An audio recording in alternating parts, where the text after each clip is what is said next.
This is R.J. Rushdoony, Easy Chair number 395, September the 30th, 1997. This evening, Douglas Murray, Andrew Sandlin, Mark Rushdoony, and I have the privilege of visiting with an old friend.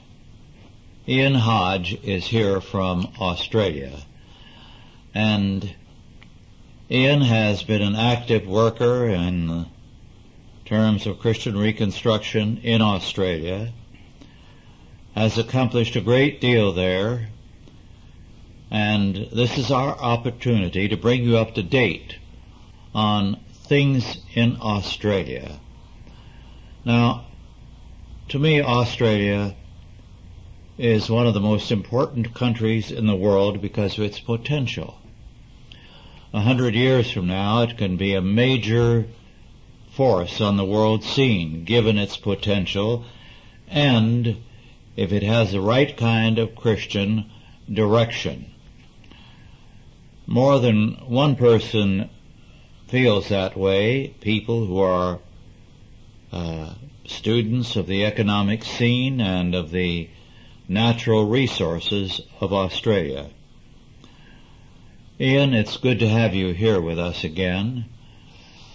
I know that, like us, Australia has its problems, but it also has its potentials, more than most countries. Do you want to give us a brief introduction to the world of Australia? Thank you, Rush, and thank you for the words of welcome. Some comedian said once that the problem with Australia is that it's full of Australians. So I'm not sure that that's the right answer. I think on the economic front, Australia is pretty well known for its resources. It has huge mineral reserves of various kinds, and it is rich in farming land. In terms of land to people ratio, we're underpopulated with about 18 million people there. So we have enormous potential for growth. Economically at the moment, Australia is like many countries around the world, hurting. We have had during the 80s and the 70s and preceding that enormous inflation, reaching rates of anywhere up to 28 to 30%. Oh my, that high. That high. And after the stock market crash in 87, they pushed it up to about the 28% level, and then in 1990 they cut it drastically down to about 1 to 2%. And that was, as the Prime Minister at the time said, Paul Keating said, this is the recession we have to have. And it was a severe recession. The money supply was turned back on for a while in about 1994, about 3 years ago, about the time I was here last. And then they've moved it up and down. So the recession there is still severe and is causing a lot of economic hardship for many people. And we put that into its global context. Australia, I think to some extent, has had its wealth at the expense of its Asian neighbours. We've had high tariff protection, we've had high unionism that has helped protect local industries that are, in terms of outside foreign competition, inefficient. And in fact, I was driving around today in Andrew's vehicle, a little envious of the fact that he can buy a superior vehicle to what I would buy at less than half the dollar cost. Now, I appreciate there's an exchange rate in there as well.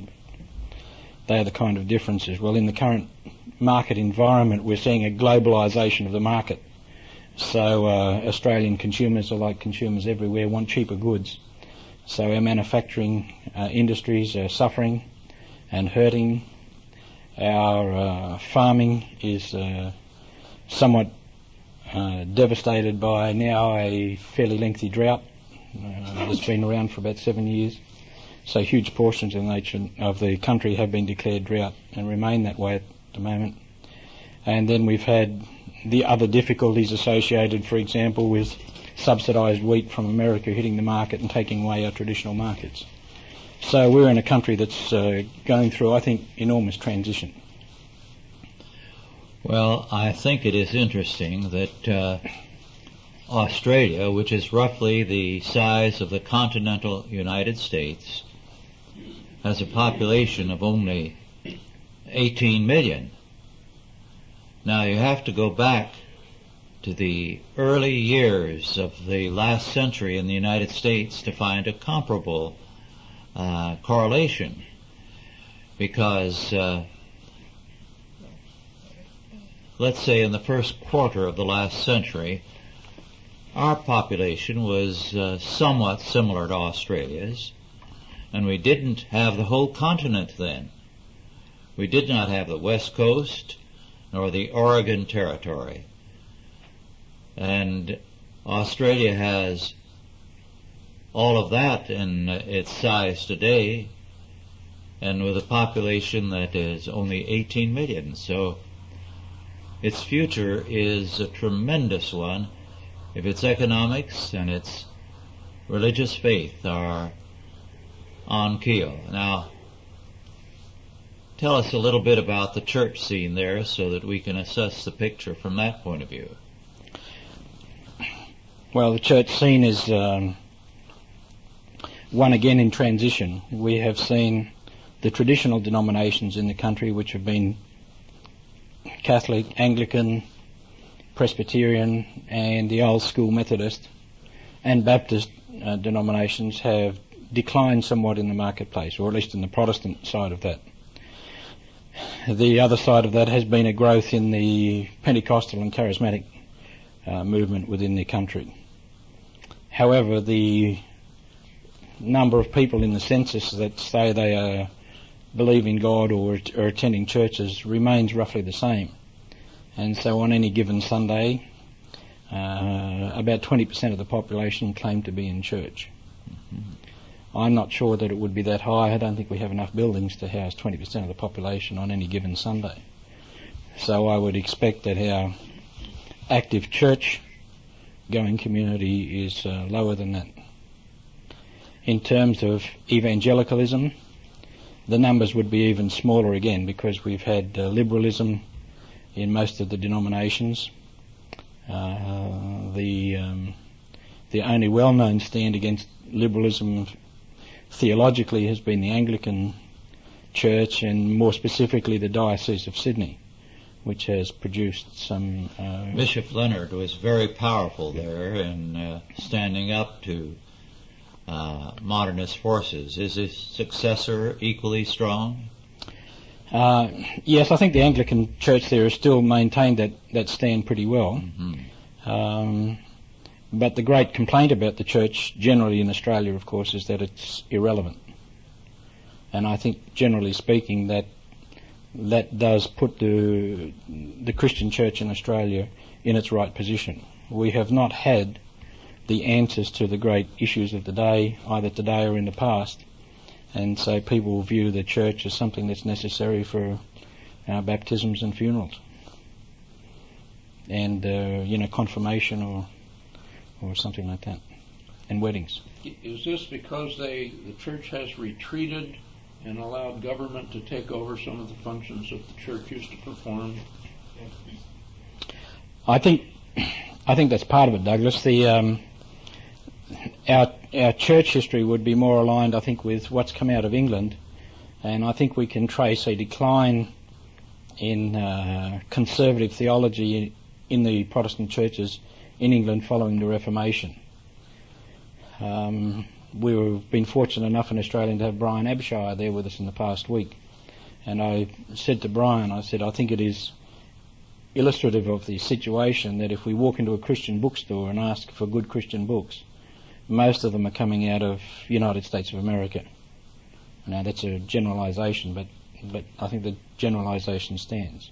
We don't see good conservative theological books in a mass numbers coming out of places like England or Australia. So I think our churches there have helped their own demise by heading towards a working relationship with the state that have helped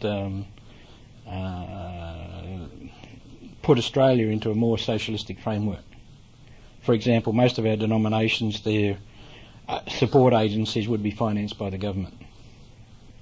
paid a price for that, because now they can't, for example, the old people's homes, they are no longer able to keep the homes confined to only people within their own denomination. They have to take whoever the government says they may take. What about Christian schools and the state of Christian education there, Ian? Well, the Christian school market is fairly small. I'm a little out of touch with the figures in terms I haven't been active in the traditional school market for a couple of years, Andrew, but we only had in total about 40,000 students in Christian schools about 2 years ago. Now, I would think in a population of 18 million, that's a pretty small number. The homeschooling market, again, it's a growing portion of the Christian school movement. Nobody's certain exactly how large it is, but I was involved enough to say that a fairly accurate account would only put somewhere between 5,000 to 7,000 students in the homeschooling market, and then there would be a Catholic portion in addition to that. That may be another 4,000 or 5,000 students. You were mentioning earlier today, were you not, that most of the, or all perhaps of the Christian schools are state subsidized, or virtually all of them? Is that right? Or most of them are, to the extent that the government will finance land and or at least capital equipment, and then there are funding allowances they can get, on a per capita basis as well. So by and large, the churches there and do believe that they have a right to have the government pay for the education. After all, we do pay for it in our taxes. Is there any counter trend to that, like starting truly independent Christian schools, or? There have been some people that have tried to do it, and in fact, there's even been a movement to start a Christian university there that wouldn't take government funding and encourage the students to stay away from receiving government funding for the tuition. By and large, they've been unsuccessful because the parents really are not prepared to pay the true cost of tuition. New Zealand, if I can throw a comment in there, went a step further when a couple of years ago the government in New Zealand introduced what they call integration. And the New Zealand government effectively said, we will finance the operational cost of your school. You are not allowed, therefore, to charge tuition fees to cover teacher salaries and pens and paper and whatever else the school might purchase. They are able to charge for capital costs, your buildings and land. And while integration is optional, it has helped take some schools that wouldn't agree with that thing out of the marketplace. I know, for example, in New Zealand, in Christchurch in New Zealand, one school there didn't want to integrate, but the competitors around the corner integrated. Integration? No, integration in terms of what the government called. Oh, I see. Coming into part of the government system, where the government financed the operational costs.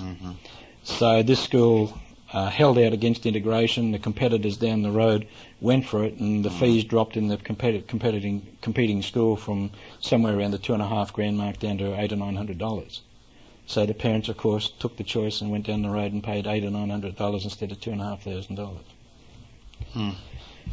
So we're facing a much broader issue in the sense that in Australia the parents are not prepared yet to finance out of their own pocket. And it's a vicious cycle because they're probably overtaxed anyway, right? That's correct. Okay. Speaking of money, what is the spirit of Christian business or Christian businessmen in Australia? I mean, you yourself are a businessman. Is there a real entrepreneurial free market spirit among them, or just talk about that for a few minutes? There's very little organisational level amongst Christians. There are a few odd organisations. I'm involved with Christian Businessmen of Australia, but they don't really bring the Christian business community together in terms of business. They are really bringing the business community together as a form of outreach and provide a vehicle for outreach. Apart from that, there would be odd groups, meetings. Some of the charismatic and Pentecostal type churches, which have probably got 2,000 or 3,000 members, may be doing, and some of them would be doing things to encourage a little more entrepreneurship, Christian businesses. Whether that's translating, of course, into specific Christian business practices is is another question. As we talked today, one of the areas of real potential in reconstruction is to develop materials for Christian business, Christian management, etc. How much does the government involve themselves in dictating curriculum and subject matter in the schools that the government supports? That varies a little state by state. In Queensland, which is my state, the government effectively leaves private schools alone. There's no requirement in terms of curriculum. In New South Wales, there have been more pressures there to conform to curriculum requirements. Both states have a registered school policy, so all schools must be registered. But so it depends a little on the bureaucratic mentality in the different areas, just how much the regulations are being enforced.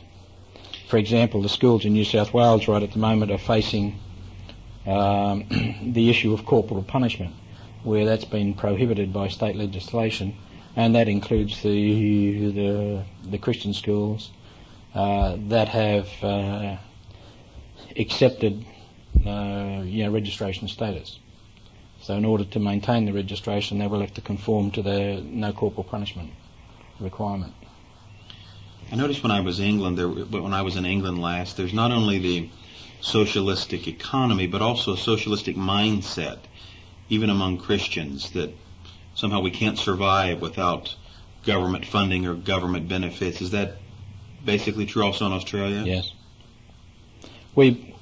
I think basically we can trace the connection between England and Australia to say that the Christians have increasingly turned to the political state as a means of ameliorating men's condition. So we've had the state come in to control education, we've had the state come in to control welfare, we've had the state doing this, we have the state doing that. So what you stand for is, to them, would seem revolutionary, or how do they look at what you're... Well, I think to some extent the American version of Christianity is often perceived in Australia to be a little over the top, we would probably say. And that would come down very much in this economic area. The real basis of free market economy, which is the ability to own and possess property, we don't really have. Land in Australia belongs to the Crown. We have this facade of ownership, but it really doesn't exist. Yes. And that is historically connected to our founding, of course, being effectively a penal, colony for the, or penal colony for the English after you guys tossed them out. This matter of land ownership, the land belongs to the Crown. Explain specifically what that means. Well, effectively it means that the land ultimately is owned by the Crown. And therefore, although they give you a title to ownership, the Crown can take back the land any time it likes. So it's really eminent domain. It's really eminent domain. Now, it's not stated in those terms. You can get a certificate of title of the land. But when you ask the lawyers, they will tell you pretty clearly that's the way it exists. In Canberra, which is our national capital, you can't purchase the land at all. All you get is a 99-year lease on your property or something like that. And that would be more clearly demonstrate the real nature of what goes on there. Is there a reason for that? Just historically, Rush, I think that's the way it's always been, and no one's ever changed it. In your estimation, if a real Christian Reformation is to come to Australia, what are some things that are going to have to happen, and what are the chief areas that have to change? Oh, that's a big question. Temptation in that is to pick your pet topics and say this is where I think it happens. I think if we went through a number of areas such as the home, then it clearly means a reformation in the home, which for me would be restoration of family worship, the restoration of the headship of the man into the family. And a problem with feminism in Australia, big problem. Yeah. Mm-hmm. And the Christian the homeschooling movement, I think, is part and parcel of that reformation that is taking place. When I moved to Queensland about 3 years ago to help one of the Christian curriculum suppliers in Australia, one of my first activities was to visit with the state Deputy Director General of Education. And his words to me at the time were that homeschooling was the fastest growing aspect of education in the Western world. Not just Queensland, not just Australia, but in the Western world. And he was determined that the Queensland Education Department would have a significant portion of that market within the continent. And that's historically because Queensland is such a huge state that they have quite a lot of what we formerly call distance education, students learning at home through government correspondence type schools. So they had the practical expertise to help run remote education. Now, I'm not sure how far they have progressed in obtaining portions of that market in other states, but they were certainly aiming to do that. Where do you think the chief influence of feminism came from in Australia? Not sure I know the answer to that one, Douglas. I mean, was this culturally absorbed from the United States or from England, or? Don't think I could answer that. Traditionally, we tend to absorb a fair bit from the United States and also England, perhaps more so the US. So I wouldn't be surprised if that's where the strong influence came from. Where we produced a very famous feminist in the 60s, Germaine Greer, who wrote a book, I think it was called The Female Eunuch, which was at the time a very popular book on the feminisation scene. She has since somewhat backtracked from some of those statements she made and is less feminist than what she would have been 30 years ago. In what way is Australia influenced by the United States? Through what means? Is it education, entertainment? Media? Media primarily, and then I think there are increasingly a lot of business contacts across the Pacific. America still produces fantastic marketing, and many of the business concepts, especially in the franchise area, have made their way to Australia. We have the McDonald's stores, the Kentucky Fried Chicken, the Pizza Huts, the Sizzler store. Burger King's over there with a different name, but so quite a few of those chains have made their way to America, and therefore there's the transference of American business practices. Do American movies, I've noticed even in Africa when we were in Zambia, American movies contribute to cultural decadence there? Is that a big factor, would you say? I would think so, yeah. I mean, we don't really have a film industry of our own, so the film industry is very much an imported job. So they import, for instance, television programming? Yeah. Most of the TV programs are imported. You have state TV basically, or do you have a lot of independent? No, we only have basically 4 channels in most capital cities, 5 now with ethnic or TV catering for different nationalities. But probably satellite is coming in, cable and satellite, or? Well, cable's starting to come in, so we're starting, but that's still early days, and most of them are losing money at it quite rapidly. So they haven't even got themselves to a break-even point. What new ethnic groups are becoming prominent in Australia? Well, we've absorbed quite a few of the Vietnamese after the end of the war because of our involvement in Vietnam. We have a growing Middle East population, and therefore we are seeing the rise of Islam within the nation as well. I think the last figure I heard was something like 250,000 Muslims in the country, which for a population of a 15th, the size of this continent, would put it at 15 times a quarter of a million is, I guess, nearly 4 million people, so 4 million Muslims. I'm not sure that you'd have that many here, would you? There's around 5 million, I think. Was the last number I heard in the United States. 5 million in the United States. Okay. So then proportionately we're not far different. Is there a net increase or decrease in population in Australia? What's the immigration situation going and coming? The immigration is not large. The government controls that fairly well, and in the economic climate, the foreigners are often seen as the cause of the economic problems. They're taking jobs from Australians, even though most of the immigration laws only provide access for people who have particular skills, and they're usually the ones we don't have within the nation.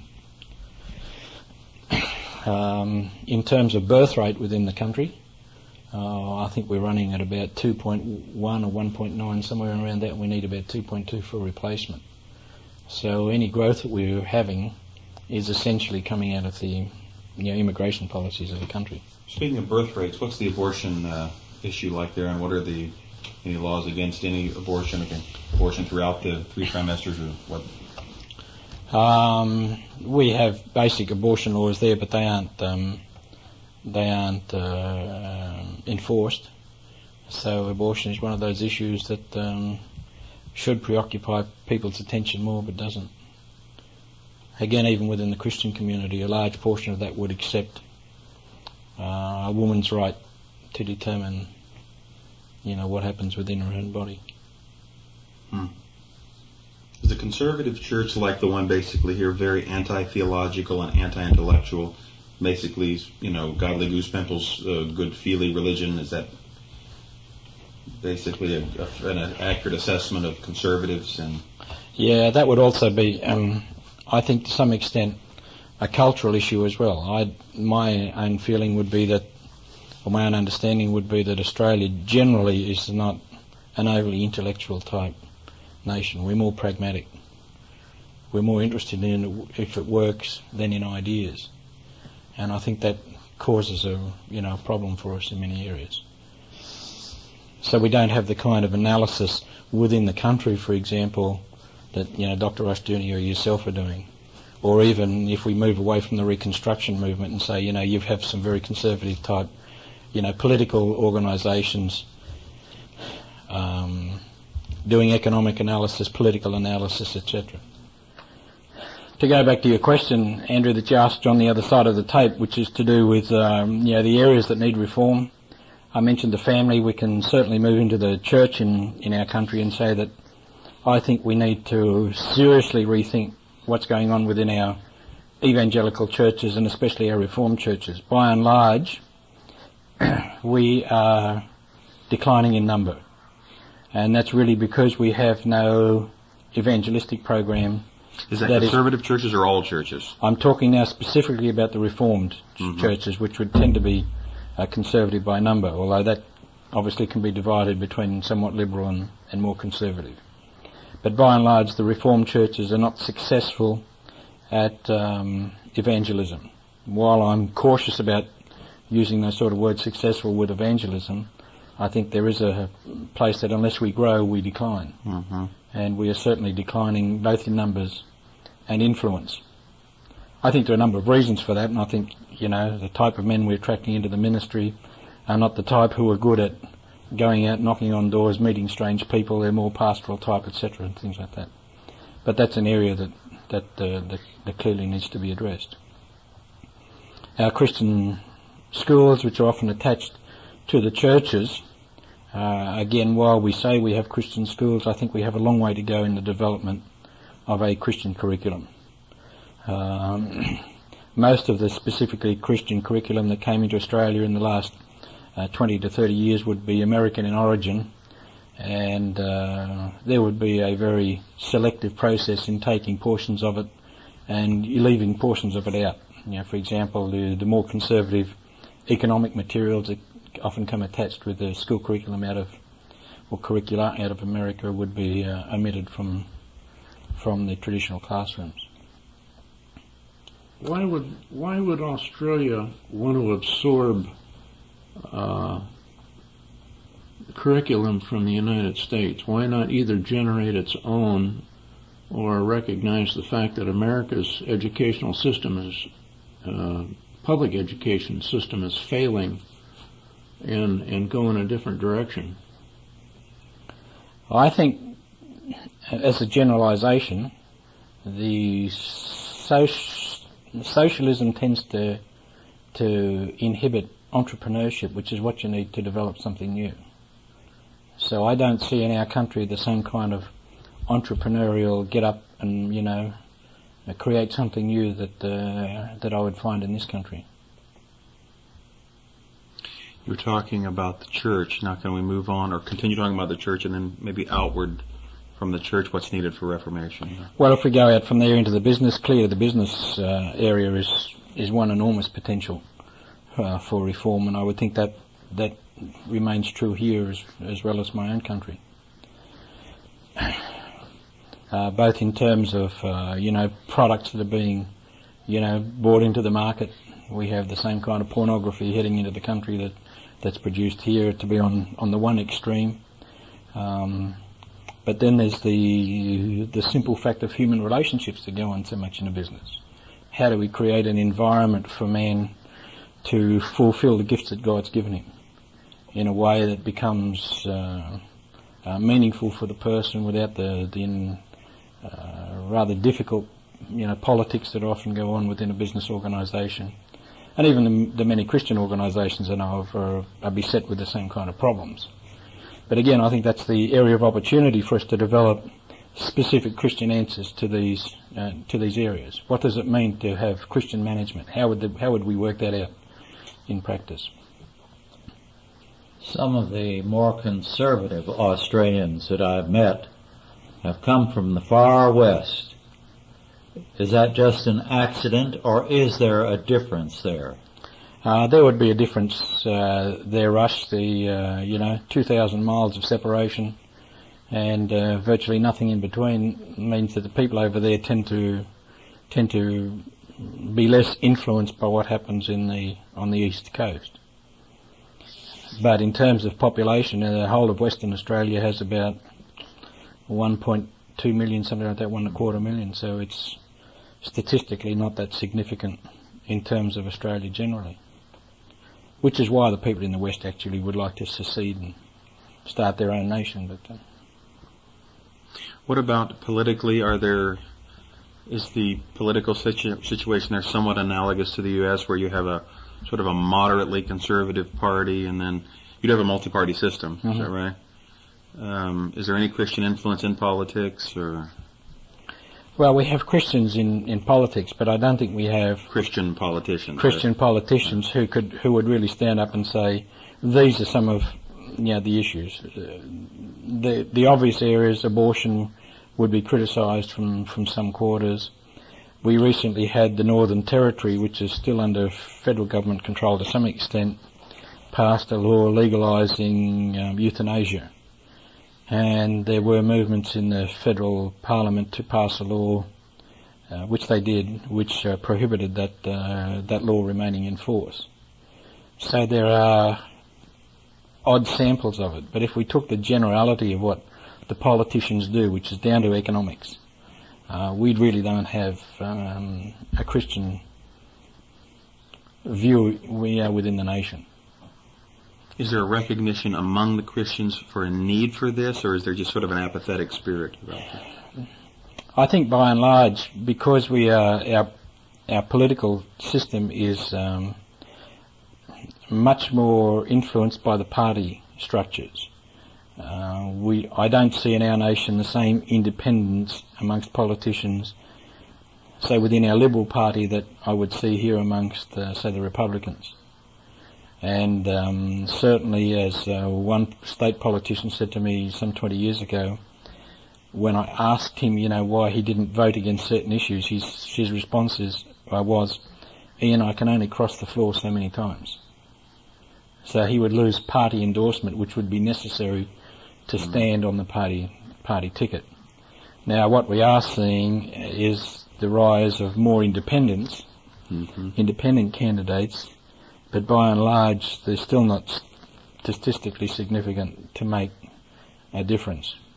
In my own state, we have one independent who's a woman, and a fine Christian lady, good supporter of Christian schools and stuff, things like that, who holds the balance of power between the two parties.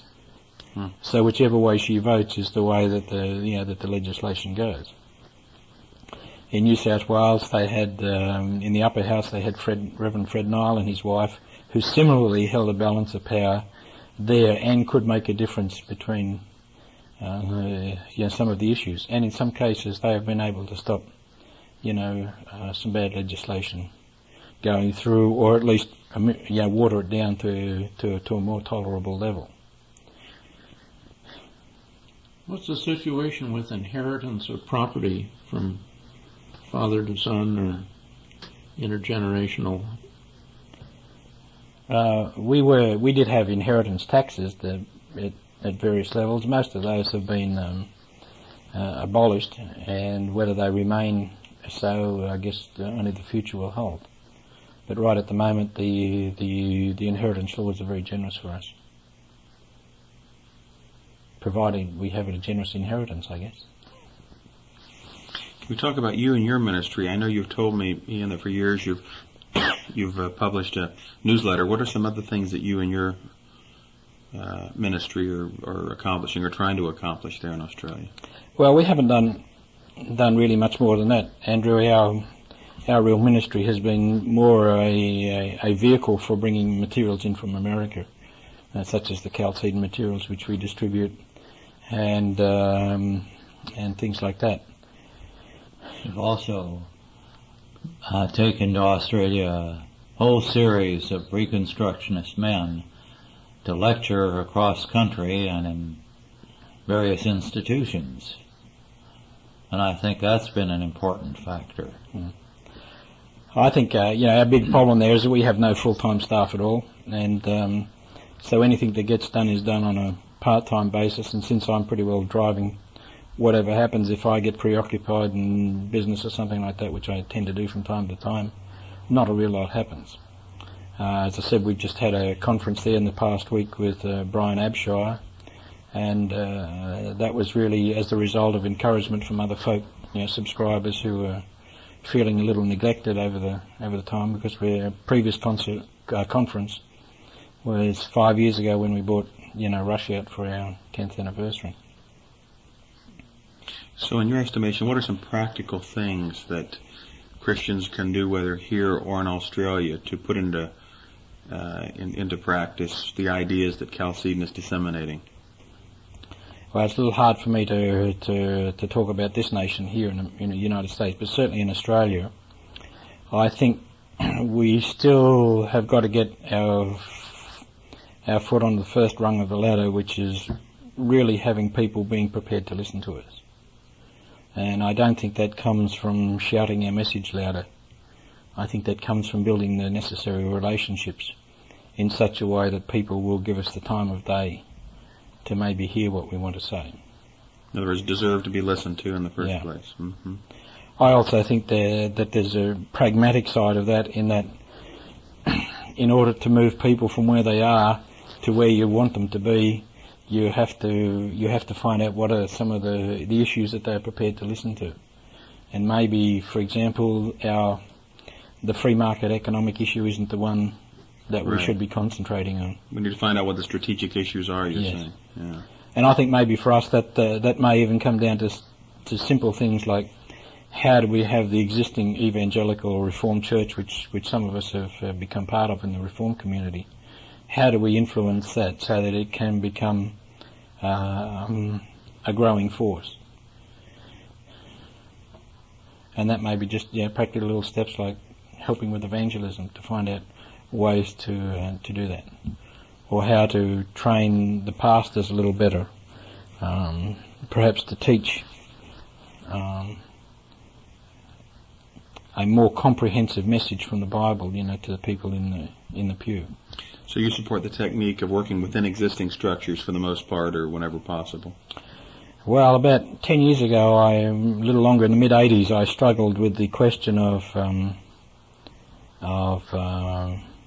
denomination hopping, which I'd done a little of, mainly as I was, moving into different geographical locations. And all of us would like to be in a church that we feel, the perfect church, and we don't believe that we'll ruin it when we get there. But I realised something that, I can walk out of this denomination and go to that denomination, but it's very hard to do it to my own family, or it's very hard to do it to my own nation. I mean, which nation would you go to today if you wanted a Christian nation? You walk out of Australia, America's probably not much better. Maybe Zambia's looking good for 100 years' time, but right now we're not going to pack up our goods and go to that.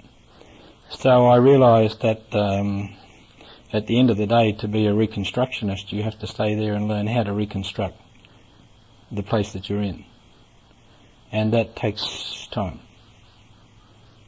So you'd really counsel patience.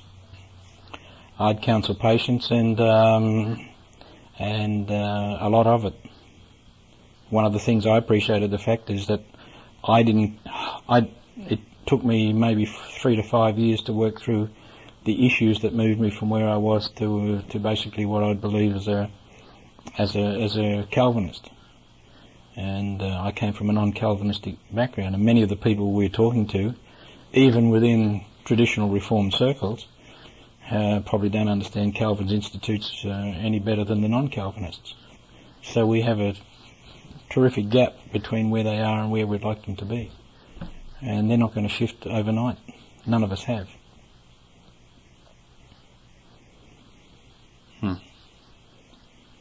The political scene in Australia is a rather strange one because of its compulsory voting law and the strange way of counting votes. Is there any likelihood of that? Explain it, and is there any likelihood of change? To explain not only our compulsory system but our preferential system of voting is a little difficult to do in 1 or 2 minutes, but I'll try in 30 seconds instead. Take your time, because I think it's important that you do, since I have heard references in the media here to that as a desirable system for the United States. So I think people should know about it. Well, first of all, we have compulsory voting. I hesitated before I said the word voting, because in actual fact it's only compulsory to turn up and have your name marked off the roll. You can actually pick up the ballot paper and not put a mark on it, and everything will be fine. So the compulsory, like school attendance laws, you've got to attend the polling booth on election day. If you vote, though, and they've ameliorated this to some extent now, it was necessary to mark in order of preference all names on the ballot paper. And when the counting takes place, they then allocate the votes in terms of the preferences that you mark on your ballot paper. So if I have 5 candidates, I mark them 1, 2, 3, 4, 5. So my first preference has got number 1. However, if he has the lowest number of votes in the electorate, they will then take my voting paper and say, your first preference now becomes person number 2. And so they have a process of elimination of those 5 names until only 2 remain. And then they have a runoff between the 2? No. When the 2 remain, whoever's got the most number of those votes, 2. Okay, Complicated will be the computation. Yeah, that's right. Interestingly enough, I've just spent the last 3 months writing software for the Electoral Commission in Queensland that would both record and do some of these computations. But effectively, we are a 2-party preferred system, and we will eliminate we transfer the vote down to the next person until everyone except the 2 people are eliminated. Now, it may not be the parties. At the end of the day, it may be an independent that gets the numbers. But so it makes counting quite complex. Is that just on the federal or national level, or all levels? All levels, yes, federal and state.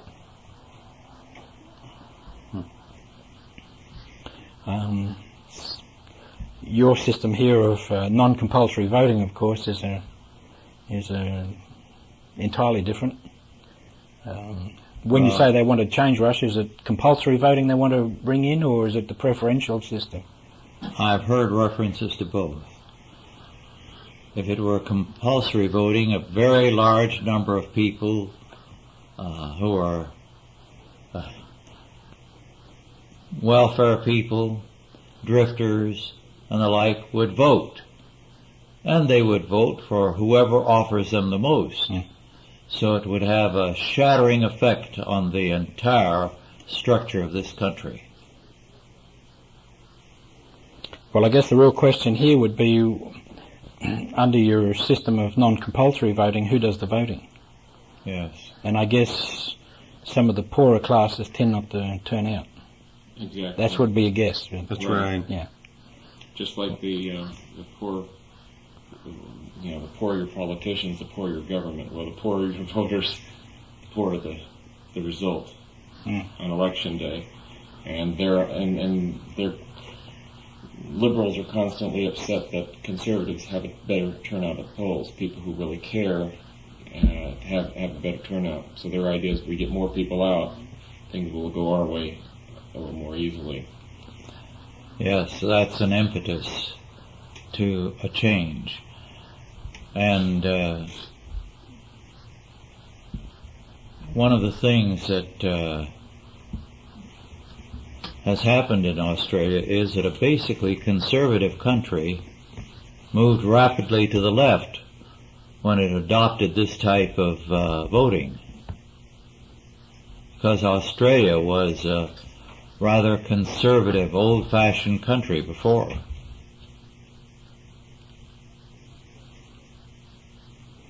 I think its conservatism now has to be seen in its historical context of, British conservatism as well. And I'm not an historian of my own nation or elsewhere, or a good enough historian to be able to comment too deeply, but I would think that the origins of our country, where we have effectively from the beginning had a centralised system of control. There was the British appointed governors who dictated what went on, within the colonies. And I think combine that with the Christian concepts that came out of Britain in the 18th and 19th century of turning to the state, the compulsory education movement, the movement to welfare, the whole movement to a broader franchise, again were issues that were argued by non-Christians, and they turned to the state to drive their agenda through, and the Christians didn't really have a response for that, because too often our church was still a national church, as a la Great Britain.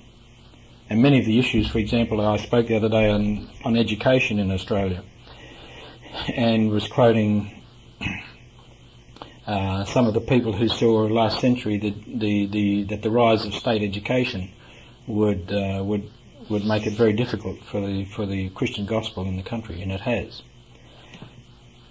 But many of these arguments were in the framework of that they didn't like the government favouring the Anglicans, and so the Presbyterians were trying to get their share of government funding, and the Catholics were trying to get their share. So it was more an interdenominational grab for government funding than it was a real issue of let's keep the government right out of it completely. What do you see happening in Australia? Are there any favourable signs of a change? I think the Christian school movement rush is the obvious sign that's going on there. I think it's too early for us yet to see what kind of results it's going to bring.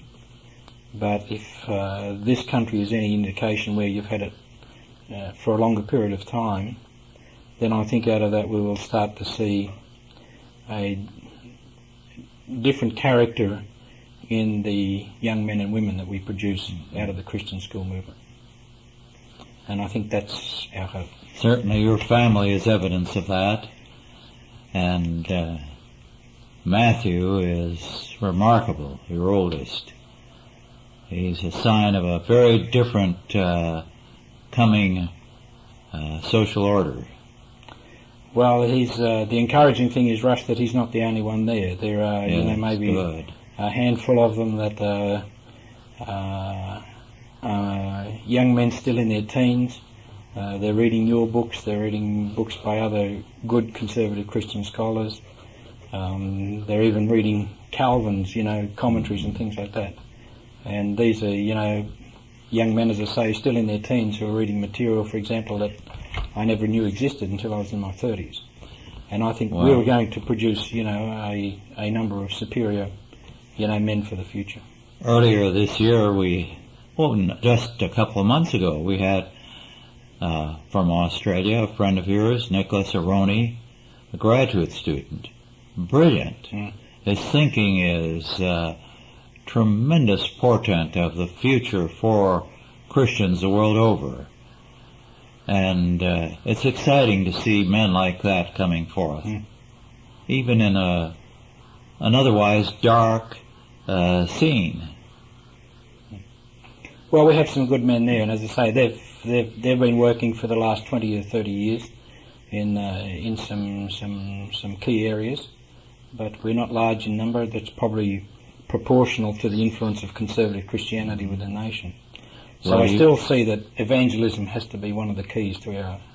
Well, you've had an important part in beginning the change there, because the work you've carried on, all the speakers you've brought in, the seminars you've held, and tomorrow Brian Abishire will complete his tour there that you set up and return home. So hopefully in a couple of months we will have Brian on an easy chair to ask him about his general impressions. Well, we've certainly enjoyed having Brian in the country, and apart from the fact he talks with a funny accent for some of us, he was certainly well received, and he was really able to communicate, I think, a critical message in the nation to encourage Christians there to think in a much more comprehensive manner about the faith, and certainly encourage us and challenge us to a wider Speaking Christian of faith. Brian's funny accent, he's an American. Bob tells a story about what a bison is in the U.S. and in Australia. In the U.S., it's what is known as the western buffalo. In Australia, a bison is something you wash your face in. Well, Bob's always seemed to have a problem with his language, so, we'll forgive him. Well, our time is about up. Does anyone have a last question they'd like to ask? If not, Brian, again, it's been a pleasure to have you here. Ian. Ian, excuse me. And we hope your trip here will be a successful and a blessed one, and that you return home greatly encouraged in the prospects for your work there. And we hope it won't be too long before you come back again. Thank you again, and thank you for your hospitality for my time here. It's always appreciated. Well, thank you all for listening, and God bless you.